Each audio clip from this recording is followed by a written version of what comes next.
Hello everyone and welcome to Rotterdam Inside. ESC Daily and OGE are very proud to be working on this project together and to present to you the unofficial Eurovision Song Contest talk show. Today my guest here is Matthew Newhouse. He's the Australian ambassador in the Netherlands. Later today we will also hear a little bit from the Australian delegation. But first let's take a look at the build-up of the stage because we are so happy that Eurovision after 2 years has finally come to Rotterdam.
Build-up of the Eurovision stage in Ahoy. We are finally ready for Eurovision here in Rotterdam.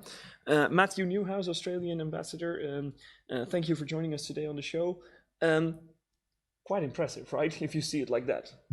It's fantastic, Steve, and I'm glad that I can now take my mask off. It's an Australian Indigenous mask, and I have one to give you too for when we go outside. Oh, but that's great. It's really impressive here in Rotterdam, and great to see it's going to happen. Well, thank you for the mask, first of all.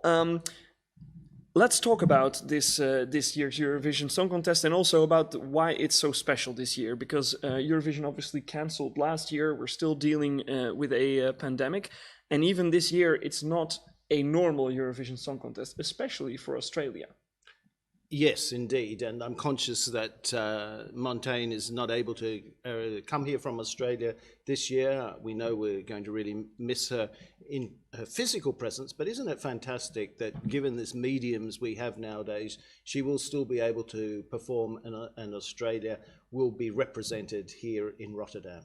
Well, yeah, you're certainly right about that. And I think this pandemic has also stretched our abilities with techniques. We're doing so many things from distance. We're working on remote, and now you're even taking part in Eurovision from home, basically. Yes.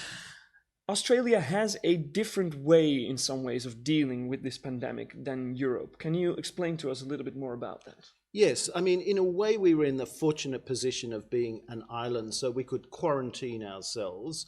But that has been quite intense, and it's not been easy for people. The result in Australia is that people are able to largely live their lives very normally, even go around largely without masks and go to events and go out to bars and restaurants and so forth in a way that we are still in Europe trying to get to that point with vaccinations. And in Australia, we are rolling out vaccinations as well. But one of the really strict elements of this protective approach has been that we've got 2 weeks quarantine for anyone flying into Australia, where they have to stay in a hotel room for 2 whole weeks. And that's tough. And of course, it's restricted the amount of travel that's been able to happen between Australia and the rest of the world. Fortunately, freight business, all that's been able to continue, but it has made it really hard, especially for Australians abroad, who want to go home to see family, and we know that we have to handle it as an embassy. But I've been impressed by the way people have indeed worked with this, and it's made for a safer Australia. Has it made your job as an ambassador here in the Netherlands also a bit more difficult? Because you probably had to deal with situations like that as well. Yeah, it has made it a little more difficult, especially for my staff and those who are working at the front edge of this, working to get vulnerable Australians onto flights, working with Australians who've had flights cancelled to help them get onto other flights, and dealing with special situations. So it's been tough. And even myself, my wife's mother died during this period. She couldn't go back home for the funeral and that. So even as, we personally have felt the impact of this, and it is not easy. You mentioned the 2-week quarantine period. Was that also a main reason for Montaigne and for the Australian delegation not to travel here for Eurovision? Well, they would have to tell you the exact reasons, but I'm sure that was an impact. It had an impact on what they did, because while they can arrive here fine, it's 2 weeks quarantine when they go back home, and there are other commitments that people have, and there's a degree of uncertainty around, when they would be able to meet those sorts of commitments as well. So I think in the end they decided, but they'd have to tell you exactly why, that it was better to do it this way virtually. And indeed, that's what's happening even for heads of state and leaders when they're having their meetings. Our Prime Minister, your Prime Minister, I know they've been in a lot of meetings that have been virtual. So have I, and the business goes on while you're doing it from your own home areas. But we all have a responsibility to keep others safe as well as ourselves safe, and this has indeed helped to keep people safe. So Montaigne is in Australia right now. You said these rules have made for a safer Australia. How is the situation? Do you have it relatively under control right now? We do. But and so there's very little transmission, and where it is, it has been situations where people have come from overseas, and for some reason, even when they've been through the quarantine, they tested positive afterwards. But we have been able to trace that quickly and manage it. So yeah, it does work, and it does mean also when variants break out, you have to also make sure they are managed within this quarantine system, because we see all sorts of variants from different parts of the world now of the COVID. No, I understand. Australia at the moment having less transmission of COVID than we have here in the Netherlands, and that means that it is possible, even with all the regulations, strict regulations in Ahoy, that an artist being here in the Netherlands might be infected with the coronavirus. And what would happen then? We spoke to event supervisor Sietsebakker about this. If that happens, of course, we have the live on tape backup that we recorded over the last few months with all the participating delegations. We also recorded their second on-stage rehearsal as a backup. And obviously we hope we don't need it, but if it's necessary, we have those at hand. And how does that work? Can a delegation decide which backup tape they then would like to use? Well, we do that in good collaboration with the delegation. We of course want them to feel comfortable with the rehearsal that we use.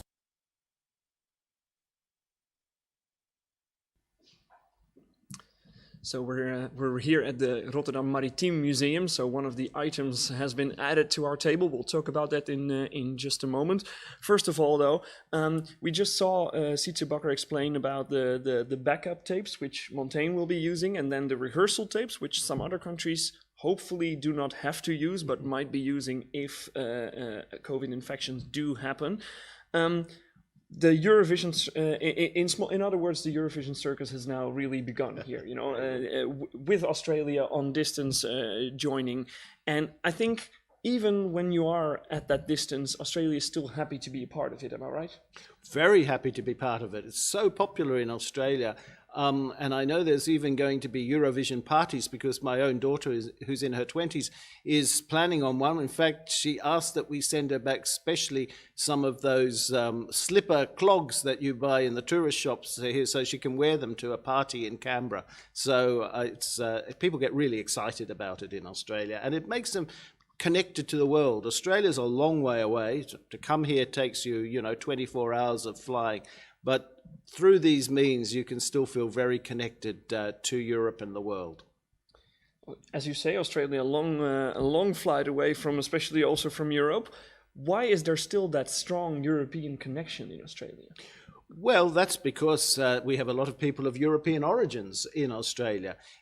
Of course, we have our indigenous people, and hence this tie I'm wearing and this mask that I've given you one. And I'm delighted that one of the first singers involved in Eurovision was Jessica Mulboy, who I've heard. We all remember her. She's a great singer. She is so exciting. And of course, her mother is indigenous, her father from Indonesia, and our singers generally, Guy Sebastian, Montaigne herself, come from very diverse ethnic origins, and it's all part of our multicultural nature. But a lot of us still have European origins, and we'll talk about it soon, but amongst the earliest explorers of Australia were the Dutch. I always have to tell the Dutch, you didn't discover Australia. There was already indigenous people there. But as we're about to hear a little bit more of, the Dutch being great seafarers coming from ports like Rotterdam, they were amongst the first Europeans to come to the Australian shores. So it's from that time, there's always been that link, and Australia feels very linked to Europe. And the item that we have right here is also a part of that story, right? Yeah. A part of that discovery. Are we going to lift really it up a little bit so people can see it, perhaps? Yeah. I think you can see it. See the fine. Dirk Hartog plate there. Yeah, The Dirk fantastic. Hartog plate, yes. And have they told you what it is? Well, I have seen both the original in the Rijksmuseum as well as this wonderful copy, and I've been to that part of Western Australia where originally it was, but I think you should tell the story. I think we have a guest later on in the show who's much more qualified to talk about this. I think that's true.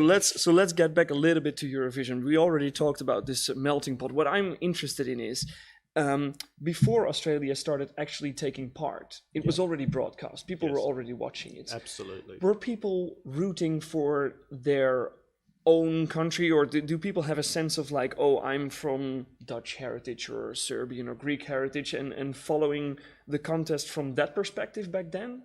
Well, I think always that's been the case. One of our very first performers in it was Olivia Newton-John, not as an Australian, but performing for England at that time, which once again underlines how close the relationships are. But you're absolutely right. When Eurovision happens in Australia, people do identify with where their ancestors came from. Many of them have been born in Australia, so it's their parents or their grandparents. So I myself am partly of German heritage as well as British heritage. And as you say, people from Serbia, Croatia, all these countries of Europe, Poland, Hungary, and of course the Netherlands. You have a lot of Dutch supporters in Australia. Well over, just since the 1950s, well over 300,000 Dutch people came to Australia. So their children and grandchildren link into that heritage. And so they're probably, as cheering as much for the Netherlands team as they might be for the Australian singer. It's always great to be able to pick your own favorite at the Eurovision Song Contest, but since 2015, Australia has their own entry, and they have it this year as well. So let's take a look a little bit about what Montaigne has been up to in this strange first Eurovision week for her. I don't know, so we start with being asked to do Australia Decide, saying yes. I had about a month to come up with a song, and I said to Blink TV and SBS I wouldn't be doing Australia Decides if I didn't come up with a song I really liked, and we're very lucky that we ended up with Don't Break Me, or I ended up with Don't Break Me, and performed it, won Australia Decides, wow. And then 2 months later you find out that Eurovision's not going ahead, and then there's a pandemic, and then you're at home for 3 months, and then I was, excited to write songs again after a few months and started working my Eurovision song, and one day we wrote Technicolor, and I was really excited by it. I was really sure that it was going to be the Eurovision song immediately. I'm pretty sure sort of as I went home that day, I was like, this should be the Eurovision song. Technicolor is a song I began writing because I was feeling quite emotional, as I can be, and I don't know, I felt like I needed to start writing it based on this phone call I had with my mum. And it started in my bedroom, which is where I am now. Yeah, I feel quite... I think before I was like, I'm okay with not being there, but I feel quite sad about not being there, I think. Be cool, Jess. But yeah, no, like, I'm really enjoying watching everyone do their thing, but I do feel like I've missed out on something really cool. Montaigne, obviously very emotional. She's been waiting for her Eurovision chance for 2 years now, and even though she will be in the show itself, she's not here in the Netherlands. What do you feel when you see this? It's heartbreaking, right? Oh, I'm so sorry for Montaigne, and I know what a wonderful time she would have had here. And I hope she comes here and does a tour herself. I mean, we know those days are coming back, and I think it's very brave, actually, of Eurovision to sort of start kick-starting the process. We did something similar with the tennis in Australia early in the year. Yes, We've got to get life back to normal. We're starting to get vaccinated, but, you know, we're still ahead of the curve here. And it's going to take some time. But Montaigne, I know you're going to be here very much in presence and spirit. We look forward to seeing you in person one day here in the Netherlands too. Yeah, we spoke about this. Actually, I was at her press conference and we spoke about this too, that she should, when the time comes, she should take a trip back here. What are the things that you think she should see in Rotterdam when she comes here? Oh, in Rotterdam? Well, certainly this wonderful museum that we're in. That's just fantastic with the maritime heritage all around us. But of course, the harbour is amazing. And you have Kinderdijk just down the road with all the windmills. There's just so much around Rotterdam to see. Plenty of reason for Montaigne to still come when it's all possible again, of course. Now, the fact that she's in Australia also makes it maybe a bit more difficult because you have very different time zones over there. Yes, sure. So she tried to follow, as she said, she tried to follow the rehearsals and try to keep up with our schedule here. But living for 2 weeks in Australia on a European schedule, it must be tough too. It can be very tough, and I've had colleagues who've had to have meetings, you know, at 2 o'clock in the morning or whatever. So, but you work your way around it. You just have to. It's like living with jet lag, isn't it? Do you have that all year long? Because you always have to. You live here in the Netherlands, right? And then you have to deal with Australia being the Australian ambassador. Well, you do, but you work it out. And the good thing is that when it's morning here, it's usually late afternoon or evening in Australia. So there's a window when, you know, it's fairly easy to engage. And that's how we try to ensure that meetings and that happen. So, you know, they happen here in the morning, but it's over there in Australia in late afternoon, evening. And that can work well. The real challenge is when it's something sort of later at night. And that's why the Eurovision time, I suppose, is tough. But it's amazing, you know, when you have events like this, people are still watching them in Australia, whatever the hour is. The fans will do it, whatever. Staying up all night to watch Eurovision. They certainly will. It's something that a lot of our viewers will probably understand. You don't have to, because you're here now in the Netherlands. How do you look towards this upcoming week? Oh, I think it's going to be very exciting. So I'll be definitely following it to see who emerges on top, but just the sheer variety and quality of the music that you have. I mean, even people who are a bit older, like myself, I think can enjoy it just as much as younger people. Have you seen some of the songs that Montaigne is up against tomorrow? Well, not a lot yet, but I was looking at some of them. So yes, and don't ask me to pick any of them. Not only wouldn't be right, but I just don't feel I'm well placed to judge at this point. But you're very hopeful that Montaigne will still get through to the Saturday show as well. Oh, I think she's very strong. But I would say that, wouldn't I? But no, I think she genuinely is a great singer, and I think she will have a really good chance. And she has this amazing stage presence and a lot of drama in the way she presents her music. So I think that's going to be a strong point for her too. Another last question for you. Do you have any idea how big because we see Eurovision on TV, but there's a lot going on behind the scenes. Yeah. Have you ever seen as to how much goes into that production of that show? I haven't. We were just watching a clip before about just putting it together, Yes. and that was so impressive. And I'd definitely be interested to see more about the behind the scenes work. I hadn't even realized just how many of these sorts of interviews you have and how you put all that together till recently. So yeah, you just have no idea of the work behind it. So good luck with it. Thank you very much. And in the meantime, let's take a look then at what happens behind the scenes. Let's take a look at the fastest Eurovision pit stop ever. Ireland, loads of props. Towards Cyprus, big props. Towards Norway. And those are the three that we're going to rehearse and rehearse and rehearse. I'm Richard van Rouwendaal. I'm the stage manager here on Eurovision. We only have 40 seconds to get the props in, but also 40 seconds to get the props out. Yeah, it's really like an army situation. For example, this one is Cyprus. Cyprus has El Diablo. There's pyro underneath, so there's big flames. But we also have 40 seconds to get the letters out of the stage, off the stage. But they're hot, so we're wearing gloves. It's hot, but it has to go off stage because the next country is already ready to go. And the next country is Norway. We have the boxes where the angels are standing on, they're dancing with the black angels, and the wings are kind of heavy and they are big. So it has been a challenge actually to put this together. Sometimes we have changeovers during a song.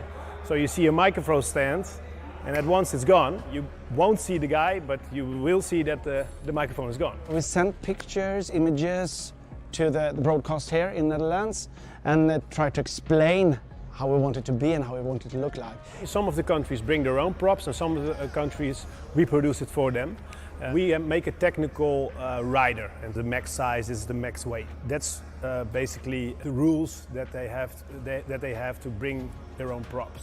It's many things that you put together, but it's the more clear we can be from the beginning, from our idea that we give away to the broadcast here, the closer we come to a final product.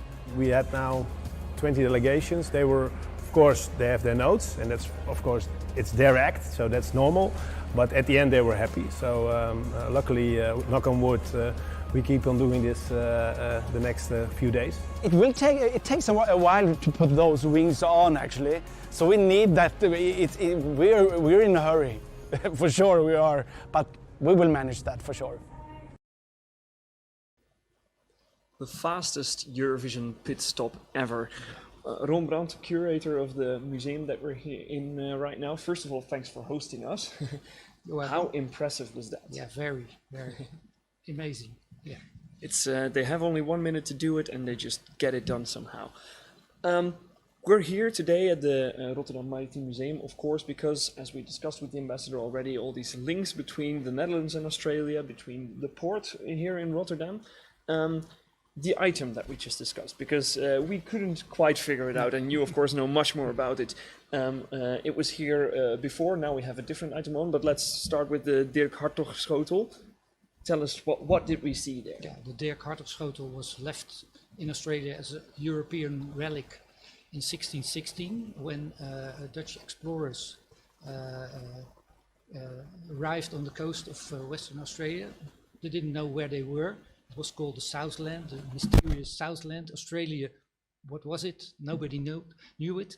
And as a token of their being there, they left a pewter plate with a text on it that they were there, and they left again and finally arrived in Batavia, where they were heading for.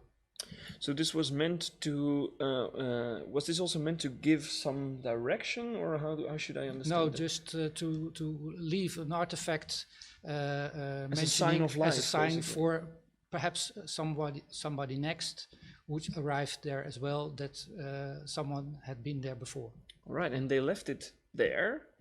How did it end up back here? Yeah, that's quite a story, because you would expect that it would stay in Australia.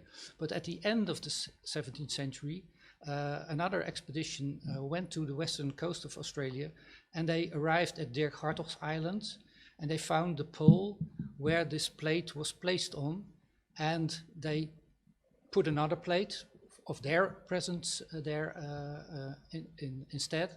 And they took it back to Batavia, and from there to the Netherlands, and now the original one is in the Rijksmuseum collection. All right. You also brought here the originals in the Rijksmuseum. You said this is a duplicate, but you have a very original item on here too, that we want to take a look at, right? Yeah. So can we take it? If I can just move this, and we can turn the page. Thank because that's what. Let's take a look at this map, because I want to see the map. This is a sighting from the end of the 17th century, from the Willem de Vlaming expedition, a drawing by Victor Victors. He was a crew member on board, and you see here the sightings of the land seen from the sea of Australia, and these are the perhaps first sightings of Australia seen by European explorers. And what is fascinating is that you see on the right side here the small detail, the pole with the plate of Dirk Hartog, which was seen and found by the expedition by Willem de Vlaming. So this is certainly very special that it's drawn here in this sighting. Great. All right. So we're going to close that back up, because it's very fragile. It's a very fragile and delicate item. These trips to Australia, your colleague was telling me before, I didn't know a lot about it, but he was telling me before that these were difficult trips, because there was a very small island where they had to take a turn, and otherwise the whole trip could go wrong. Well, the ambassador told that it takes 24 hours to fly to Australia. In the 17th century, it took much longer by ship, of course. No planes available then. Months it took to go to Asia, and they had to take a certain route. With fair winds and currents to arrive there in about 3 months. But sometimes when they missed an island, navigation was not so quite good as it is nowadays with satellites, etc. They arrived on the coast of Australia instead of arriving in Java in the Netherlands Indies at that time. And that's why there are so many Dutch shipwrecks on the coast of Australia nowadays. Is this also part of the reason why? Because these are of course the early stages of traveling to Australia, but we've seen a lot of. I think behind here even we have ships at later stages who came from Rotterdam with lots of immigrants to Australia as well. Is that part of the reason why you have this museum here in Rotterdam, in this port city? Yeah, well, Rotterdam is the maritime capital of Europe, of course. It used to be the largest port in the world for some years. A lot of traveling and ships coming in and leaving Rotterdam sail all over the world. The biggest ships that come here to the port of Rotterdam, which is 50 kilometers further on. But also after the Second World War, many Dutch immigrants left Rotterdam, left the Netherlands through Rotterdam to explore new worlds, for instance, in Australia. And we have in the collection many models and films and paintings portraying this fascinating maritime history. So if we were just talking about Montaigne maybe coming to the Netherlands when it's all possible again, there's a lot of links to Australia that you can show her when she comes here. Yeah, sure. Great, all right. She's most welcome. All right, so now we are here in Rotterdam for this Eurovision Song Contest, and I've I was told by your colleagues that you don't just know a lot about ships, but you know a lot about the contest as well. A little. I'm a big fan of the Eurovision Song Contest. Next to some of my colleagues, one of them is all week at Ahoy. So it's nice that it's in Rotterdam, but I'm a fan for many years already. So tell us a little bit about it. When did it start? When did you start watching? I think when Teach In won in, I think, 1974, 75, I was 15, so that's probably one of my first song contests I still remember. Yeah. So you started off great, and then you waited for a very long time before we won again. Yeah, we had a lot of patience, and that's perhaps a part of this COVID period as well. We have to have a lot of patience. Tested our patience even more, yes, definitely. But Eurovision is here now. Yeah. Are you going to watch the shows? Yeah, sure. Days? I'm a big fan, so I will be watching every day when the semi-finals and the finals are, of course. So I hope it will bring joy to a lot of people. First semi-final tomorrow on. What, in your opinion, is the biggest competitor for Australia biggest this year? Competitor. There are a lot of good competitors, good countries, good songs. I like the guys of Iceland. Montaigne, of course, is also one of my favorite. The Dutch song, of course. But I think probably the Belgian song is one of my favorites as well, because it's called "The Wrong Place." And if you saw the expedition of Dirk Hartog, who was also in the wrong place, that can't be a coincidence, I think. All right, so a great maritime link with the Eurovision Song Contest and with the host city, of course, Rotterdam this year. Thank you for hosting us here on this very special occasion, on this very special location for the first Eurovision talk show episode of this year, Rotterdam Inside. I want to thank OGAE and ESC Daily for making this possible. I want to thank the Maritime Museum for hosting us today, and of course the Australian ambassador. Thank you for joining us on today's show. Thank you for being here. Thank you. And I've just got something more to give you here. I'm not sure I stay in. Yes, maybe I can stay in the shot this way. But this is Vegemite, which you kindly had some ready for Montaigne.